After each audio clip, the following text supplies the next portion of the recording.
अच्छा, क्या क्या?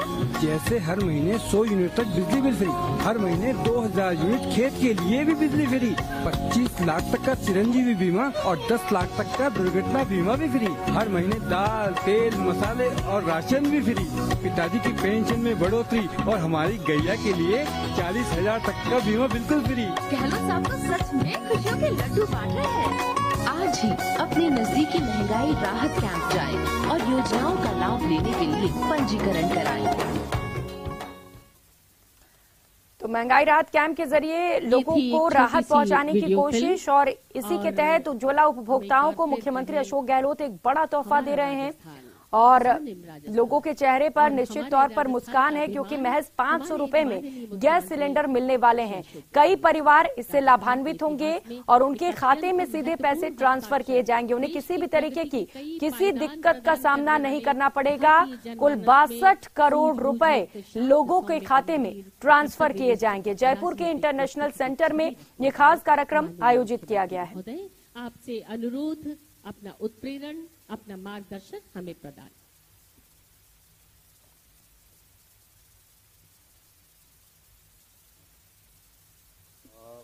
यहाँ उपस्थित हमारे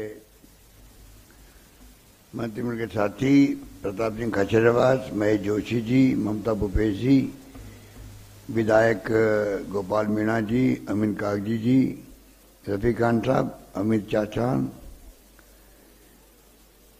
मेयर साहिबा मुनीष गुजर, आदरणीय विधायक गंगा देवी जी, chief secretary Usha Sharma ji, additional chief secretary Abhay Kumar ji, Kuldeep नाका जी और तमाम यहाँ हमारे विभिन्न कंपनियों के जो गैस कंपनी है उनके अधिकारी भी आए हैं और गैस एजेंसियों के ओनर भी आए हैं। मुझे खुशी है कि उनकी प्रेजेंस के अंदर ये आज प्रोग्राम हो रहा है और उपस्थित तमाम हमारे भाइयों और बहनों, नौजवान साथियों। Indira Gandhi gas cylinder subsidy योजना, जब मैंने अनाउंस की थी मालाखेड़ा के अंदर अलवर में, तो किसी को विश्वास हुआ, किसी को प्रसन्नता भी हुई, क्योंकि मुझे याद है पहली बार जब मैं मुख्यमंत्री था तब एक बार महंगाई का दौर चला था, वाजपेयी जी की गवर्नमेंट थी और उस वक्त में कोशिश की गई कि पेट्रोल, डीजल, गैस के कुछ दाम कम हों।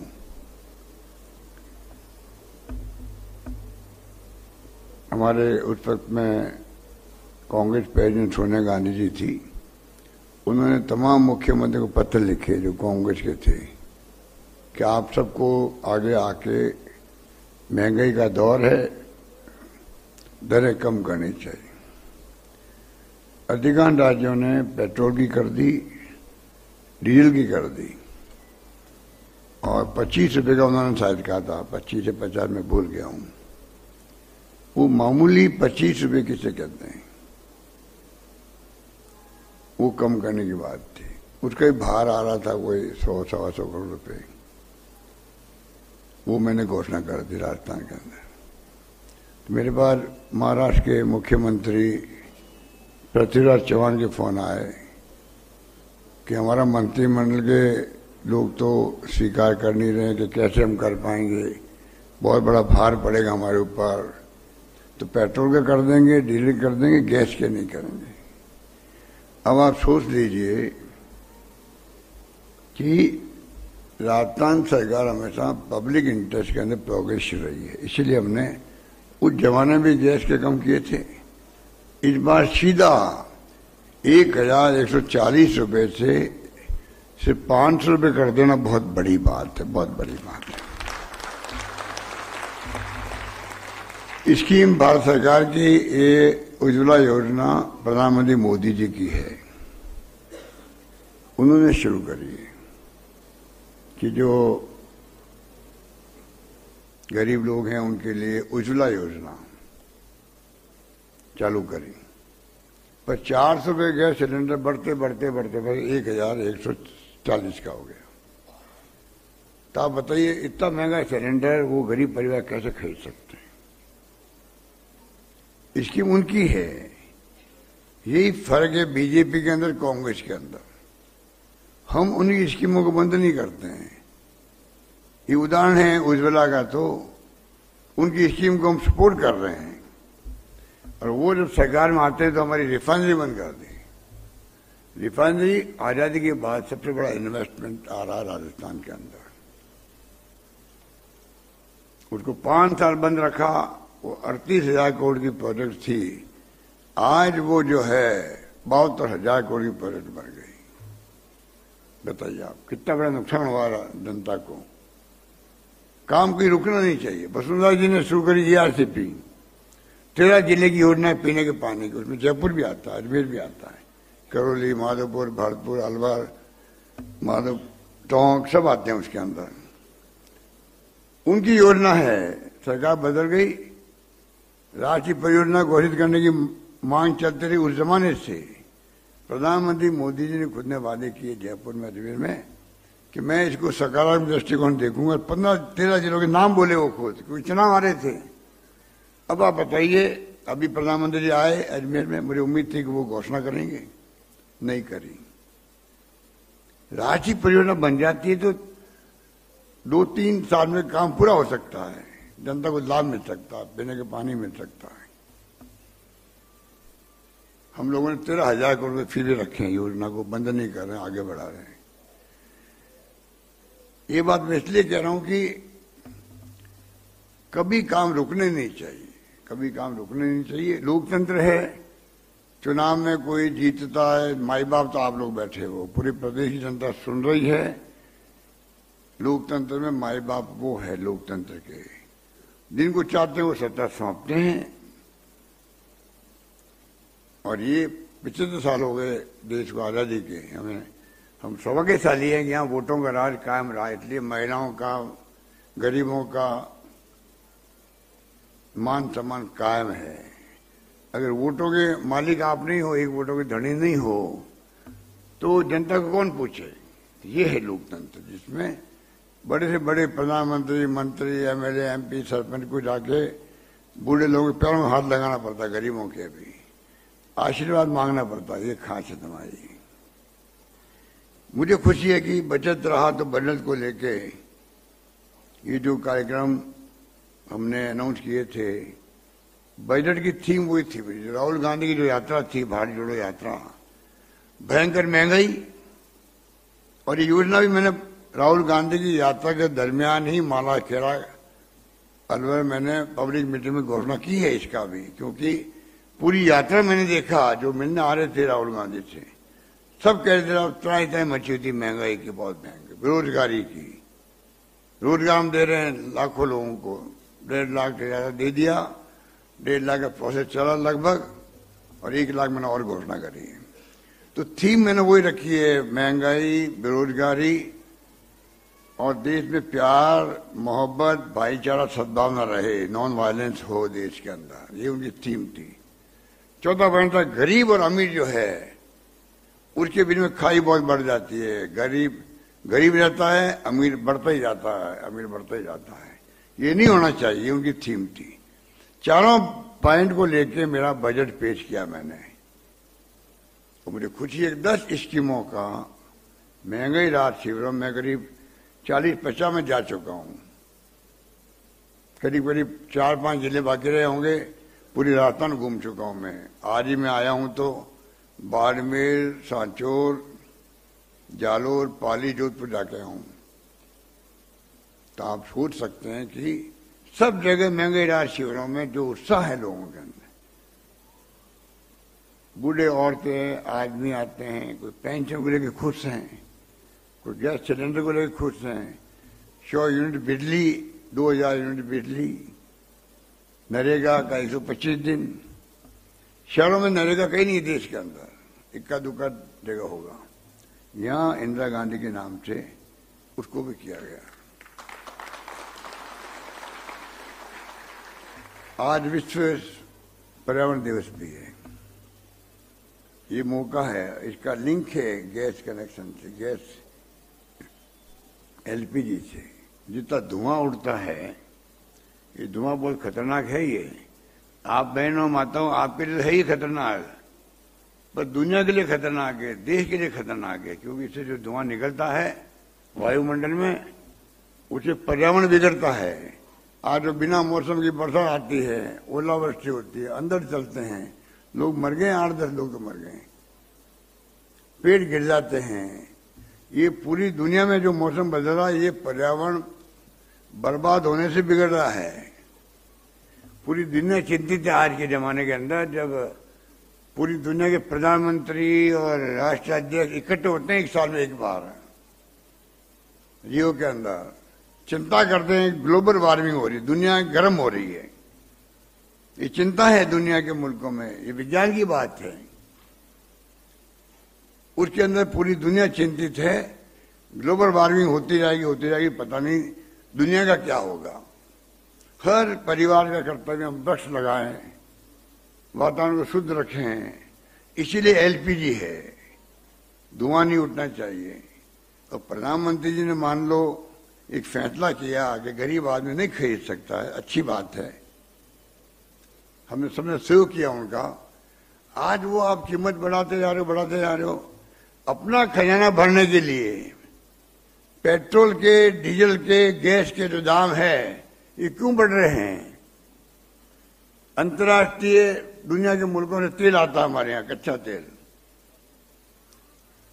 और कच्चा तेल आता है वो टैक्स लगता है उसके ऊपर, वो टैक्स बंटवारा होता है राज्यों में, हमें भी उसका बंटवारा मिलता है हिस्सा, वो तो कर दिया 0, नहीं के बराबर, और नया टैक्स लगा दिया। वो टैक्स खाली खजाना बढ़ता है केंद्र सरकार का, राज्यों को नहीं मिलता। राज्य चाहे कोई हो, राजस्थान की बात नहीं है।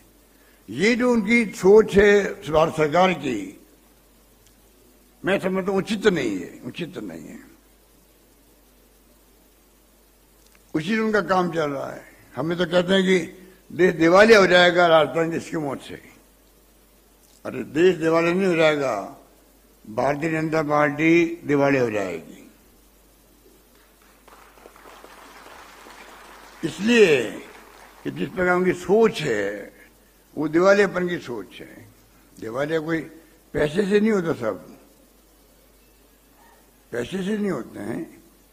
दिवालिया का मतलब दिमाग जो है वो जिस प्रकार सोच रखता है, वो देश हित में नहीं है। वो देश में सभी जाति, सभी धर्म, सभी वर्गों के लोग, हिंदू, मुस्लिम, सिख, ईसाई, पारसी, जैन, हजारों जाति हैं यहाँ पर, अलग अलग बोलियां बोलने वाले लोग रहते हैं। हम जानते नहीं तेलुगु, तमिल, मलयालम, पंजाबी, गुजराती होती क्या है, क्या लिखा हुआ समझ में नहीं आता हमें। देखते नहीं आप लोग, इतने बड़े मुल्क को एक रखना, अखंड रखना कोई मामूली बात है क्या? इंदिरा गांधी जान दे दी, एक महिला थी, आप महिलाएं बैठी हुई है, इनको गर्व होना चाहिए। महिला ने राज किया देश के अंदर 17 साल तक लगभग, दुनिया को बता दिया कि एक आयरन लेडी, लोहे की तरह मजबूत लेडी राज करी देश के अंदर। पाकिस्तान के 2 टुकड़े कर दिए, बांग्लादेश बना दिया, वो लेडी थी वो। उसी ने पर्यावरण की चिंता की दुनिया के अंदर सबसे पहले। हमें गर्व है, इंदिरा गांधी प्रधानमंत्री थी, मैं भी उनका मंत्री था उस जमाने के अंदर, डिप्टी मिनिस्टर था। उनकी सोच मुझे मालूम है, किस प्रकार पर्यावरण को लेकर के पहली आवाज उठाई है दुनिया में, उसका नाम इंदिरा गांधी था। आज वो पर्यावरण दिवस है। और आज के दिन हम लोगों ने तय किया डीबीटी करेंगे महिलाओं को, और ये स्कीम 1 अप्रैल लागू हो चुकी है। हमने वादे किए, वादे निभा रहे हैं। स्कीम 1 अप्रैल लागू हो गई। जो करवा रजिस्ट्रेशन करवा रहा है उसको पैसा मिलता जाएगा। 500 रुपये में उसका गैस सिलेंडर हमने वादा किया, उसने खरीदा है 1140 में, मान लीजिए अप्रैल में या मई के अंदर, अभी अप्रैल की बात मैं कर रहा हूं। करीब 20 लाख लोगों ने खरीदा है। डाटा हमें दिया नहीं पूरी तरह से, केंद्र सरकार ने आधा अधूरा देने की बात करी। हम जो यहाँ बैठे हैं एजेंट जो हैं, गैस एजेंसी के जो मालिक हैं, उनके सहयोग से, कंपनियों के सहयोग से डेटा लेकर के, डेटा को चुक चुक करके इकट्ठा कर रहे हैं। 14 लाख डेटा इकट्ठे हुए हैं। उनको भी मैं बटन दबाऊंगा, बटन दबाते ही 60 करोड़ रुपया उनके खाते में चला जाएगा। ये भी राजीव गांधी की देन है, ये जो प्रधानमंत्री 40 साल की उम्र में बन गए प्रधानमंत्री, नौजवान थे वो। उनका सपना था देश में विज्ञान में, आईटी में क्रांति होनी चाहिए। आज ये डीबीटी क्यों हो रही है? कभी सोचा आप लोगों ने? ट्रेन का टिकट हो, चाहे वो हवाई जहाज का टिकट हो, सरकार चलती है तो आईटी चलती है। सारी फाइलें, आगे तो चीफ सेक्रेटरी उषा शर्मा बैठी है, ये मेरे पास फाइलें भेजती है तो फाइलें नहीं आती है, कंप्यूटर से ही आता है। ये कंप्यूटर की क्रांति है। इस प्रकार से फाइलें क्लियर होती है। क्रांति होगी देश के अंदर। मोबाइल फोन में महिलाओं को दे रहा हूं, सबको, महिलाएं बहनें माता सुन लो, जो चिरंजीवी योजना में आप भागीदार बनी हैं, 25 लाख का बीमा किसे कहते हैं? हिंदुस्तान में कहीं है क्या? इलाज फ्री आपका। और तो स्वास्थ्य का अधिकार कानून बन गया हमारे यहाँ पर राजस्थान के अंदर। जैसे सोनिया गांधी ने, राहुल और मनमोहन सिंह ने बनाया कानून शिक्षा का अधिकार, फूड सिक्योरिटी का अधिकार, 2 रुपये किलो गेहूं, 3 रुपये किलो चावल, नरेगा, महानरेगा, आरटीआई, उसी ढंग से हमने कानून बना दिया राजस्थान में, राइट टू हेल्थ। मतलब प्रदेशवासियों का, सबका, आपकी स्वास्थ्य की रक्षा करने का काम सरकार का है। पहले सर्दी जुकाम में 5 रुपये खर्च हो जाते थे, अब चाहे 5 लाख खर्च हो या 20 लाख खर्च हो। मुझे मिले अभी एक कैंसर का पेशेंट था, जयपुर में गया एक अंत्येष्टि के अंदर, कुछ जज साहब की अंत्येष्टि थी, वहां मुझे मिले एक भाई, साहब मेरे तो जो कर्मचारी था और कैंसर हो गया, 17 लाख का खर्च आया, एक नया पैसा उसको नहीं लगा। 5 लाख का, 2 लाख, 10 लाख तो मैं रोज सुनता ही रहता हूँ। ये इतना बड़ा 25 लाख का आपका बीमा किया। सब लोगों को जो कैंप लगाए जा रहे हैं, क्यों कैंप लगाए जा रहे हैं? सब जाके वहां रजिस्ट्रेशन करवाओ। आज 20 लाख लोगों ने खरीद लिए गैस, एलपीजी खरीद लिया अभी, जो उज्ज्वला योजना के हैं, पर रजिस्ट्रेशन करवाया खाली आपने अभी 14 लाख का करवाया। 14 लाख का फिर आज पहुंच जाएगा। और इसमें चाहे जून में करवाओ आप, तो पैसा आपको अप्रैल से मिलेगा। जो वादा हमने किया है, 1 अप्रैल से स्कीम लागू हुई है, 1 अप्रैल से स्कीम लागू हुई है। तो अप्रैल का एक सिलेंडर, मई का 1 सिलेंडर, उसका पैसा 1 साल में जाएगा आपको। इस प्रकार से कोई घबराने की बात नहीं है, पर रजिस्ट्रेशन इसलिए करवा रहे हैं कि कई लोग लापरवाही में रजिस्ट्रेशन करवाते नहीं हैं। अभी 2 बच्चों की डेथ हो गई एक्सीडेंट के अंदर। एक बच्चे के परिवार वालों ने करवा रखा था रजिस्ट्रेशन चिरंजीवी योजना का, उनको 5 लाख मिल गए। उसी एक्सीडेंट में दूसरा बच्चा था, उसके परिवार ने नहीं करवाया रजिस्ट्रेशन, उनको 5 लाख नहीं मिले, छोटी सी गलती से। और फ्री रजिस्टर हो रहा है। अधिकांश लोगों को एक नया पैसा नहीं देना पड़ रहा है, जिनको देना पड़ रहा है सिर्फ 850 रुपये। और वो भी हमने क्या रखा है, अगर कोई क्या मेरे पास 850 ही नहीं है, तो मैंने क्या रखा, कलेक्टर को तुम दे दो, इंतजाम कर दो कहीं से लेकर के, उसका रजिस्टर होना चाहिए। इससे ज्यादा क्या कर सकता हूं? कहने का मतलब पूरी पब्लिक का, राजस्थान के प्रदेशवासियों का, सबका रजिस्टर होना जरूरी है, ये हमने कह रखा है। एक बात और मैं कहना चाहूंगा, ये जो स्कीम आपकी है, स्कीम है आपकी, ये कोई चुनाव के लिए नहीं है। ये स्कीमें परमानेंट है। 25 लाख का बीमा परमानेंट है। 25 का कभी 30 का हो सकता है, 20 का नहीं होगा, दिमाग में रखो आप लोग। इसी प्रकार से जो हमने स्कीम बनाई है, एक प्रकार से परमानेंट है। कोई महंगाई बहुत कम हो जाए, आप लोग खुद ही महसूस करो, कोई जमाना 5-10 साल बाद में आए कभी, मान लो, उस पर क्या सरकार निर्णय करती हो तो उस पर क्या नहीं। पर हमारी सोच जो है वो है सोशल सिक्योरिटी। सुन लीजिए आप लोग सब, सोशल सिक्योरिटी, सामरिक सुरक्षा दुनिया के मुल्कों में है। वहां हर परिवार जो गरीब है, मध्यम क्लास का है वो चिंता नहीं करता है। ऑटोमेटिकली सरकार उस परिवार का खर्चा देती है, खर्चा चलाने के लिए, घर चलाने के लिए। हमारा इतना बड़ा मुल्क है, आबादी बड़ी है, सरकार की मजबूरियां ही हैं, परंतु आज वक्त आ गया है, मैं मोदी जी को कहना चाहूंगा, वक्त आ गया है, सोशल सिक्योरिटी कानून बनाओ। हम कभी 6,000 रुपये देते हैं किसान को 3 किस्तों में, हम 1,000 रुपये देते हैं, पेंशन कर दी, मैंने बढ़ा दिया, अभी 12,000 हो गए साल के, उसी में खुश हैं लोग। मैं खुश नहीं हूं। मैं खुश तब होऊंगा, मजदूर भी जो है जब बूढ़ा हो जाता है तो वो मजदूरी नहीं कर सकता है। वो मजदूर ठेले वाला कोई हो जो सुबह शाम कमाते हैं, शाम को खाते हैं, ऐसे लोग बुढ़ापे के अंदर हो सकता है उनके बेटे पोते भी अच्छी स्थिति में नहीं हो, उनका ध्यान रख सके।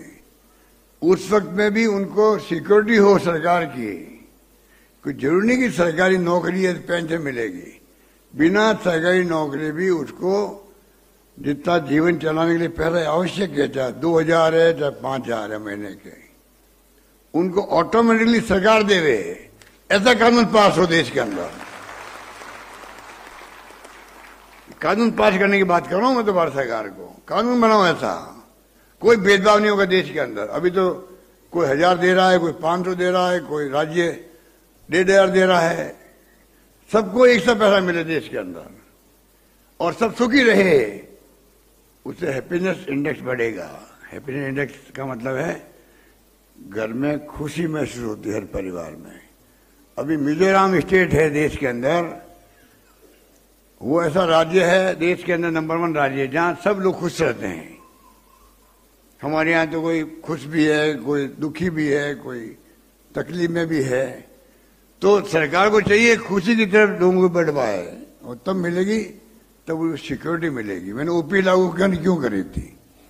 ओपीए लागू करना बहुत बड़ा फैसला है, पूरे देश में चर्चा बन गई है। सरकारी नौकरी जानते हैं, उनकी पेंशन सिक्योर हो गई अब, कि बुढ़ापे में पेंशन मिलेगी मिलेगी।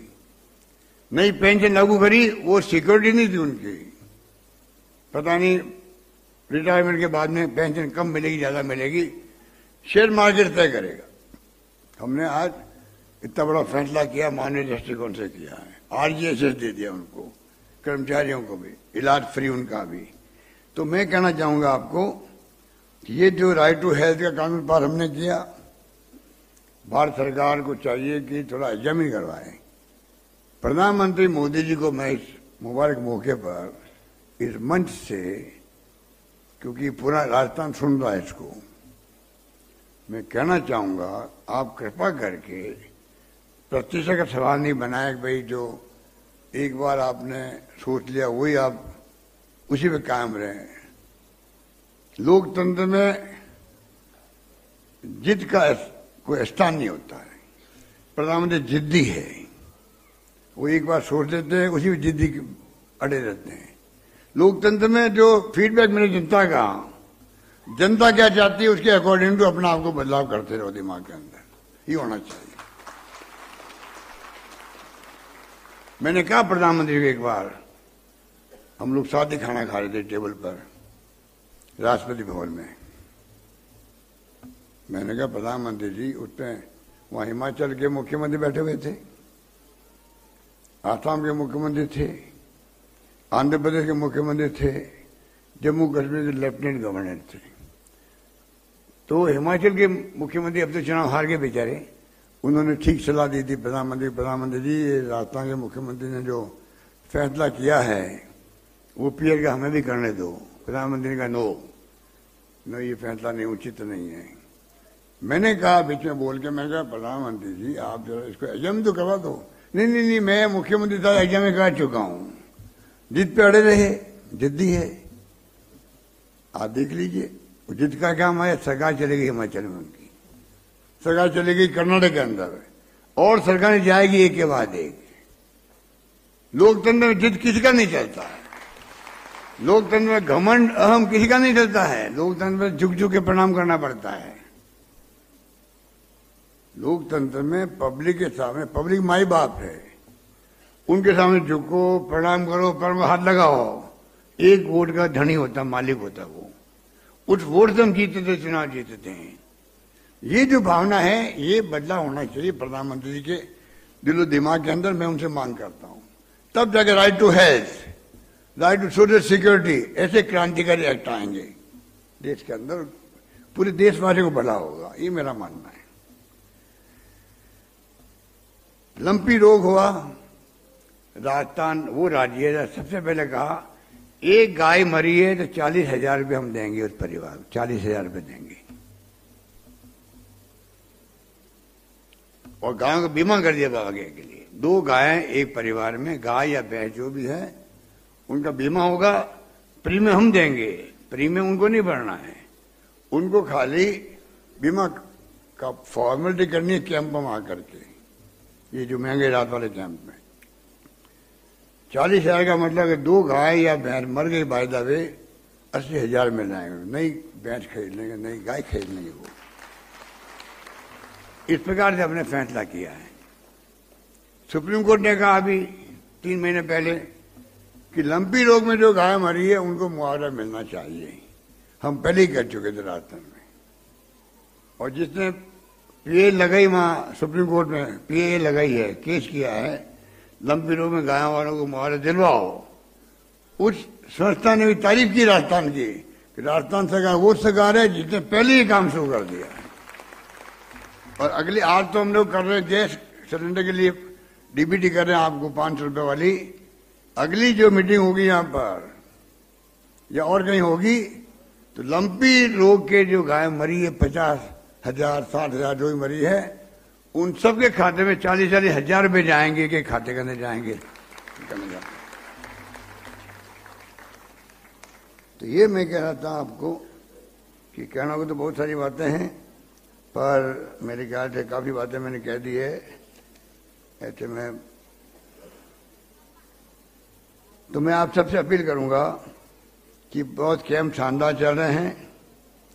1,43,00,000 परिवार तो जुड़ चुके हैं अभी, और 6,44,00,000 कार्ड बच चुके हैं। अभी देखा आपने वीडियो, तो इतना शानदार उत्साह लोगों में है।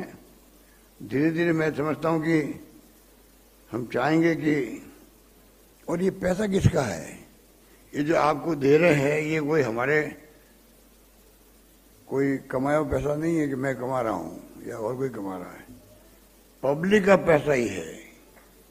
पब्लिक का पैसा टैक्स में लेते हैं हम लोग, वहां पर वो पब्लिक को दे रहे हैं। अब इसमें रेवड़ी काय की हो गई, रेवड़ी काय की हो गई। अच्छा, कर्जा बता रहे कर्जे होते हैं, सरकारें कर्जों नहीं चलती है, विकास जो होता है वो सिस्टम बन, वित्तीय प्रबंधन कहते हैं इसको, वित्तीय प्रबंधन कहते हैं। केंद्र सरकार खुद कर्जा ले रही है, कर्जा लेना बुरा नहीं है, ये कोई दुकान थोड़ी है कोई व्यापारी के कर्जा ले लिया वापस क्या होगा उसका। सरकारों का जो प्रबंधन है, वित्तीय प्रबंधन, जो इनकम होती है आप लोगों से, पब्लिक से, उसी का प्रबंधन किया जाता है। करोड़ों अरबों रुपए इकट्ठे होते हैं, खर्च करते हैं वापस, तनख्वाहों में भी, मजदूरी में भी, पेंशन में भी, तनख्वाहों में भी, और कर्जा लेते भी हैं। सड़कें बनती है, स्कूलें बनती है, कॉलेज बनती है, पर कर्जा ऐसा नहीं ले सकता कोई। मैं चाहूं राजस्थान सरकार के लिए मैं 15,000 करोड़ कर्जा ले लूं, मैं नहीं ले सकता। मैं 1 रुपया भी कर्जा नहीं ले सकता बिना भारत सरकार की परमिशन के। और भारत सरकार परमिशन तभी देती है तभी आपकी वित्तीय स्थिति क्या है, आपकी चुकाने की हैसियत क्या है, तो कर्जा देना अलाउ। कर्जा वो नहीं देते हैं। अगर मैं कर्जा लेना जो मार्केट से भी, बैंकों से भी, मैं नहीं ले सकता हूं जब तक भारत सरकार का आदेश नहीं आए बैंकों के बाद में। राजस्थान सरकार को आप 5,000 करोड़ का कर्जा दे दीजिए, सबकी लिमिट बांधी होती है। तो कर्जा भारत सरकार तभी देती है हर राज्य को, तब उस राज्य की स्थिति, फिजिकल डेफिसिट कितना है, FRBM एक्ट बना हुआ है 2005 के अंदर, उसके अंतर्गत फॉर्मूले बने हुए हैं, कर्जा मिलता था। तो कई बार ये लोग बातें फैलाते हैं हमारे विपक्ष के लोग। अब उनके क्या ऐसी स्थिति हो गई है, इस बार बीजेपी की स्थिति बड़ी चिंताजनक हो गई है। क्योंकि उनके पास कहने की कोई बात है ही नहीं। इतना शानदार हमने काम करने का प्रयास किया है, इतने शानदार सरकार में हमने फैसले किए हैं गरीबों के लिए, दलितों के लिए, पिछड़ों के लिए। जो मांगा मुझसे, कॉलेज, अस्पताल, सड़कें, पानी की योजनाएं, डीएम हर घर में नल पहुंच रहा है। और जयपुर में जल्दी ही आपको, जयपुर में जल्दी गैस कनेक्शन बनेगा घरों के अंदर, गैस कनेक्शन बनेगा, एलपीजी जरूरत ही नहीं रहेगी आपको। ये गैस सिलेंडर जो है ना आपका, इसकी जरूरत नहीं है। जो पाइपलाइन, पानी का पाइपलाइन आता है, फिर गैस की पाइपलाइन आने वाली है आपके राजस्थान में, जयपुर में, कोटा में, कई जगह काम चल रहा है। तो कहने का मतलब यह है कि बहुत तेज गति से विकास हमने करने का प्रयास किया है और उसी ढंग से हम आने वाले वक्त में कोई कमी नहीं रखेंगे।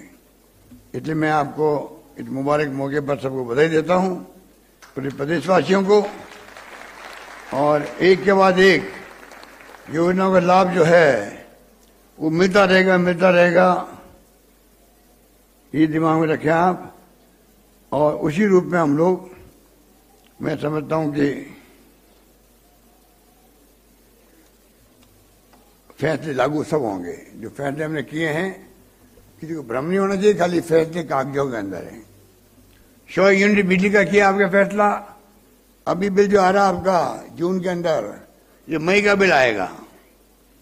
अधिकांश लोगों के जीरो बिल आएगा आप लोगों के।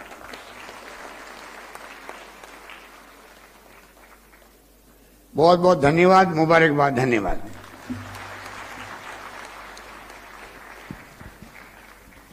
धन्यवाद, बहुत बहुत धन्यवाद माननीय मुख्यमंत्री महोदय। सचमुच पहला सुख निरोगी काया, ये व्यक्ति का अपना सरोकार होता है। लेकिन तो मुख्यमंत्री अशोक गहलोत को आप सुन रहे थे। राजधानी जयपुर से सीधी तस्वीरें आपकी टीवी स्क्रीन पर। जयपुर के इंटरनेशनल सेंटर में कार्यक्रम का आयोजन, Indira Gandhi gas cylinder subsidy योजना की आज शुरुआत मुख्यमंत्री अशोक गहलोत करते हुए। और अब 14 लाख अभ्यर्थियों के खातों में सीएम अशोक गहलोत लाभ का सीधा हस्तांतरण बटन दबा करके करेंगे। उन्होंने अपनी सरकार की योजनाओं को बताया और कहा कि हर योजना धरातल पर उतरे, इस तरह से वे लगातार काम कर रहे हैं। ये सिर्फ घोषणाएं नहीं हैं, आम जनता को कैसे फायदा मिले इसको लेकर के काम कर रहे हैं। और अब एक बटन दबाने के साथ ही 14 लाख अभ्यर्थियों के बैंक खातों में 60 करोड़ रुपए का लाभ हस्तांतरित हो जाएगा। मुख्यमंत्री 10 लाभार्थियों से भी संवाद यहां पर करने वाले हैं। और इस कार्यक्रम में महंगाई राहत कैंपों, Indira Gandhi gas cylinder subsidy योजना पर आधारित वीडियो फिल्म का भी प्रदर्शन जो है इस दौरान किया गया है।